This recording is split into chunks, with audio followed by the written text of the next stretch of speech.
Media మిత్రులకందరికీ నమస్కారం. కూటమి ప్రభుత్వం ఏర్పడినప్పటి నుంచి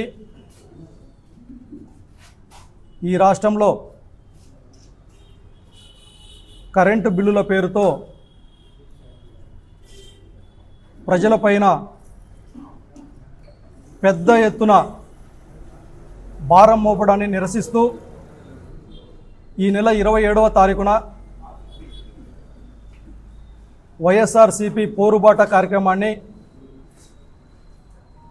మా నాయకుడు జగన్మోహన్ రెడ్డి గారి నాయకత్వంలో రాష్ట్ర వ్యాప్తంగా అన్ని నియోజకవర్గాలలో నిరసన ర్యాలీలు చేపట్టడం జరుగుతూ ఉంది. అందులో భాగంగానే అనంతపురం జిల్లా వైఎస్ఆర్ కాంగ్రెస్ పార్టీ అధ్యక్షులు అనంత వెంకటరామరెడ్డి గారి ఆధ్వర్యంలో ఈ నెల 27వ తారీఖున ఉదయం 10 గంటలకి స్థానిక పాత ఊరు నందు బ్రహ్మం గారి గుడి నుంచి ర్యాలీ మొదలై పవర్ ఆఫీస్ వరకు వెళ్ళి అక్కడ అందుబాటులో ఉన్నటువంటి అధికారులకి వినతి పత్రాన్ని సమర్పించడం జరుగుతుంది. కాబట్టి ఈ యొక్క కార్యక్రమానికి ప్రతి ఒక్కరూ విచ్చేసి ప్రజల పక్షాన నిలబడి మద్దతు ఇవ్వాల్సిందిగా విజ్ఞప్తి చేస్తూ ఉన్నాం. ముఖ్యంగా మనమంతా ఒకసారి ఆలోచిస్తే గతం నుంచి కూడా చంద్రబాబు నాయుడు గారికి పేద మధ్యతరగతి ప్రజలన్నా చాలా చాలా చిన్న చూపుగా ఆయన యొక్క ఆలోచన విధానం కావచ్చు, ఆయన యొక్క పరిపాలన కావచ్చు గతంలో మనమంతా చూసాం. దానికి ఉదాహరణ గతంలో కూడా దివంగత నేత డాక్టర్ వైఎస్ రాజశేఖర రెడ్డి గారు ఉచిత విద్యుత్ పథకాన్ని ప్రవేశపెట్టాలి అని నిర్ణయం తీసుకున్నప్పుడు ఆ పథకం అమలైతే కరెంటు తీగల పైన బట్టలు ఆరేసుకోవాలని చెప్పేసి ఎద్దేవా చేసినటువంటి పెద్ద మనిషి చంద్రబాబు నాయుడు గారు. అదే కాదు, మా నాయకుడు జగన్మోహన్ రెడ్డి గారు ముఖ్యమంత్రిగా ఉన్నప్పుడు కరోనా లాంటి సమయంలో ప్రపంచమే తలకిందులు అవుతున్నటువంటి పరిస్థితుల్లో కూడా ఈ రాష్ట్ర ప్రజానికానికి అండగా ఉండాలా, ప్రజలు ఇబ్బంది పడకుండా ఎక్కువ ఎటువంటి పరిస్థితుల్లో కూడా పన్నుల రూపంలో ప్రజలపైన రుద్దకూడదు అనేటటువంటి ఒక ఉద్దేశంతో నాణ్యమైనటువంటి విద్యుత్తును సరఫరా చేస్తూ మరొక పక్క ఈ రాష్ట్ర వ్యాప్తంగా ఉన్నటువంటి ఎస్సీ ఎస్టీలకి 200 యూనిట్ల వరకు ఉచిత కరెంటు పథకాన్ని అమలు చేసినటువంటి గొప్ప చరిత్ర జగన్మోహన్ రెడ్డి గారిది. మరి ఈరోజు చూస్తూ ఉన్నాం, అత్యంత దారుణంగా దళిత వాడల్లో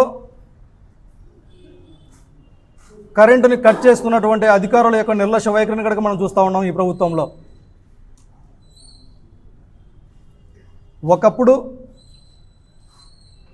ఏదైనా పొరపాటున కరెంటు తీగలను పట్టుకుంటేనో దాన్ని టచ్ చేస్తేనో షాక్ కొట్టేటటువంటిది.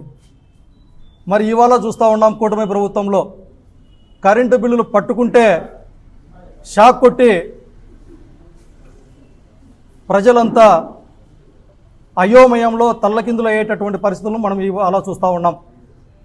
కరెంటు బిల్లులు పట్టుకుంటేనే షాక్ కొడతా ఉంది. ఈ సందర్భంగా మేము అడుగుతూ ఉన్నాం, ఎన్నికలకు ముందు ఇదే చంద్రబాబు నాయుడు గారు ప్రతి ఊరూరా తిరిగాడు. పెంచిన విద్యుత్ ఛార్జీలు తగ్గిస్తాం, భవిష్యత్తులో ఎటువంటి పరిస్థితుల్లో కూడా విద్యుత్ ఛార్జీలను పెంచబోము అని చెప్పి ప్రజలను మభ్యపెట్టి అధికారంలోకి వచ్చిన తర్వాత కేవలం 6 నెలలలో దాదాపు 15,000 కోట్ల రూపాయలు ప్రజలపైన భారాన్ని నెట్టడం ఇది దగా కాదా? ఇది అన్యాయం కాదా? ఇది మోసం కాదా చంద్రబాబు గారు అనేసి ఈ సందర్భంగా ప్రశ్నిస్తూ ఉన్నాం. ఇదే కాదు, రాష్ట్ర రహదారుల్లో టోల్ గేట్ ఛార్జీలను పెంచుతూ ఉన్నారు. అతి త్వరలో భూముల రిజిస్ట్రేషన్ విలువలను పెంచుతూ ఉన్నారు, రిజిస్ట్రేషన్ ఛార్జీలను పెంచుతూ ఉన్నారు. ఒక పక్కేమో వేలాది కోట్ల రూపాయలు పన్నుల రూపంలో ప్రజల పైన నెట్టుతూ, మరొక పక్క కేవలం ఈ 6 నెలల్లోనే 75,000 కోట్ల రూపాయలని అప్పుల రూపంలో తీసుకొని వచ్చినాడు. మరి వేలాది కోట్లు అప్పుల రూపము, వేలాది కోట్లు పన్నుల రూపంలో ఉన్నప్పటికీ కూడా చెప్పినటువంటి సూపర్ సిక్స్ హామీలు లేవు, అమలు లేవు, సంక్షేమ పథకాలు లేవు, అభివృద్ధి లేదు. కేవలం కొంతమంది కార్పొరేట్ శక్తుల జేబుల్లోకి పోయేదానికి ఈ ధనం అంతా ఉపయోగపడతా ఉంది. దీన్ని తీవ్రంగా ఖండిస్తూ ఉన్నాం వైఎస్ఆర్ కాంగ్రెస్ పార్టీ తరఫున. ఈ సందర్భంగా ఒక్కసారి ఈ రాష్ట్ర ప్రజలందరూ ఆలోచించాల్సిందిగా విజ్ఞప్తి చేస్తూ ఉన్నాం.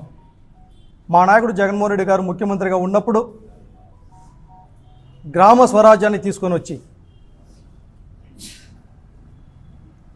ప్రజల యొక్క జీవన ప్రమాణాలను పెంపొందించేదానికి అడుగులు ముందుకేసి సచివాలయాలు, ఆర్బీకే సెంటర్లు, విలేజ్ క్లినిక్లు ఈ భారతదేశ రాజకీయ చరిత్రలో ఎక్కడ లేనటువంటి విధంగా ప్రజలకు ఉపయోగపడినటువంటి చరిత్ర జగన్మోహన్ రెడ్డి గారిది అయితే, ఈరోజు అదే ప్రజల యొక్క జీవన విధానాన్ని ఇబ్బందులకు తలకిందులకు గురి చేసేటట్టు విధంగా కూటమి ప్రభుత్వం యొక్క చర్యలు ఉంటూ ఉన్నాయి.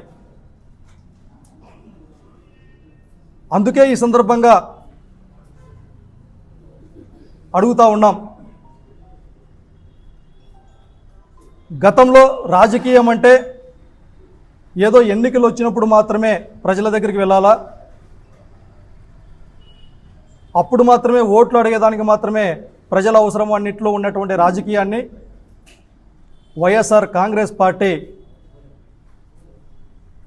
అటువంటి విధానాలన్నింటినీ తప్పుపడుతూ రాజకీయ చరిత్రనే తిరగరాసే విధంగా వైఎస్ఆర్ కాంగ్రెస్ పార్టీ ప్రస్థానం మొదలైనప్పటి నుంచి కూడా ఈ 15 సంవత్సరాలుగా మా నాయకుడు జగన్మోహన్ రెడ్డి గారు ప్రతిపక్షంలో ఉన్న, అధికార పక్షంలో ఉన్న ప్రజల వెంటబడి నడిచినటువంటి చరిత్ర జగన్మోహన్ రెడ్డి గారిది. ప్రతిపక్షంలో ఉన్నప్పుడు ప్రజా సమస్యల పట్ల ప్రభుత్వం దృష్టికి తీసుకుని వెళ్ళే విధంగా ప్రజలకు అండగా నిలిచినటువంటి వైనాన్ని గతంలో మనం చూశాం. అదే సందర్భంలో అధికారంలో ఉన్నప్పుడు ఈ భారతదేశ రాజకీయ చరిత్రలో ఎక్కడా లేనటువంటి విధంగా, ఎప్పుడూ లేనటువంటి విధంగా ప్రజల గుమ్మం దగ్గరికే గడప గడప అనేటటువంటి కార్యక్రమాన్ని మొదలుపెట్టి అధికారులని, నాయకులను ప్రజల ఇళ్ల వద్దకే పంపించి ప్రజల సమస్యల్లో పరిష్కారంలో ఏ విధంగా వైఎస్ఆర్ కాంగ్రెస్ పార్టీ ముందుండిందో గత 5 సంవత్సరాల జగన్మోహన్ రెడ్డి గారి పరిపాలన మనం చూశాం. అందుకే ఈరోజు రాష్ట్ర ప్రజలకు విజ్ఞప్తి చేస్తూ ఉన్నాం, ఎన్నికలతో సంబంధం లేకుండా ఇప్పుడు చేసేటటువంటి ప్రతి కార్యక్రమం కూడా ప్రజల గొంతుక ప్రభుత్వానికి వినిపించేందుకు చేసేటటువంటి కార్యక్రమాలు కాబట్టి ఇదే విధంగా వేల కోట్ల రూపాయలు ప్రజలపైన భారం మోపితే చిన్న చిన్న కూలి పనులు చేసుకునేటటువంటి వ్యక్తులు మొదలుకొని చిన్న చిన్న వ్యాపారస్తులు, మధ్యతరగతి కుటుంబీకులైతేనేమి, పారిశ్రామిక పెద్దలైతేనేమి ప్రతి ఒక్కరూ అన్ని వర్గాల వాళ్ళు పెద్ద ఎత్తున ఇబ్బందులు పడి తద్వారా ఈ రాష్ట్రం యొక్క ప్రజల యొక్క పరిస్థితి దుర్భరంగా తయారయ్యేటటువంటి పరిస్థితులు ఉన్నాయి. నిత్యావసర వస్తువుల విలువలు పెరుగుతాయి. కేవలం ప్రజల గురించి ఆలోచించకుండా కొంతమంది కార్పొరేట్ వ్యక్తుల గురించి ఆలోచించేటటువంటి పరిస్థితులు మెండుగా ఉన్నాయి. కాబట్టి వైఎస్ఆర్ కాంగ్రెస్ పార్టీ చేసేటటువంటి ప్రతి కార్యక్రమానికి ప్రజల యొక్క మద్దతు ఉండాలి. దానికి నిదర్శనమే గత 13వ తారీఖున రైతులకు సంబంధించినటువంటి సమస్యల సాధన కోసం చేసేటటువంటి రాష్ట్ర వ్యాప్తంగా ర్యాలీల్లో విపరీతంగా ప్రజల యొక్క మద్దతు వైఎస్ఆర్ కాంగ్రెస్ పార్టీకి లభించిందనేసి గతంలో మనం చూశాం. అదేవిధంగా ఈ నెల 27వ తారీఖున జరిగేటటువంటి నియోజకవర్గంలో జరిగేటటువంటి కార్యక్రమానికి ప్రజలు, మేధావులు, అన్ని వర్గాల వారు, వైఎస్ఆర్ కాంగ్రెస్ పార్టీ నాయకులు, కార్యకర్తలు ప్రతి ఒక్కరూ వచ్చి ప్రజలకు అండగా, ప్రజల గొంతుగా వినిపించేందుకు కృషి చేయాలనేసి ఈ సందర్భంగా తెలియజేస్తూ, అదేవిధంగా కూటమి ప్రభుత్వానికి చెప్తా ఉన్నాం, పెంచినటువంటి విద్యుత్ ఛార్జీలను వెంటనే తగ్గించాలా, అదేవిధంగా దళిత వాడల్లో దళితులకు ఉన్నటువంటి ఎస్సీ ఎస్టీలకు ఉచిత కరెంటు పథకాన్ని కొనసాగించాలి, ఇచ్చినటువంటి హామీలన్నిటినీ అమలు చేయాలనేసి ఈ సందర్భంగా డిమాండ్ చేస్తూ ఉన్నాం. దీనికి అనుకూలంగానే నిర్ణయాలైనా తీసుకోకపోతే భవిష్యత్తులో వైఎస్ఆర్ కాంగ్రెస్ పార్టీ తరఫున పెద్ద ఎత్తున జగన్మోహన్ రెడ్డి గారి నాయకత్వంలో ఉద్యమ కార్యాచరణ మరింత ఎక్కువగా చేసేటటువంటి అవకాశాలు ఉంటాయనేసి ఈ సందర్భంగా మీడియా సందర్భంగా తెలియజేస్తా ఉన్నాం.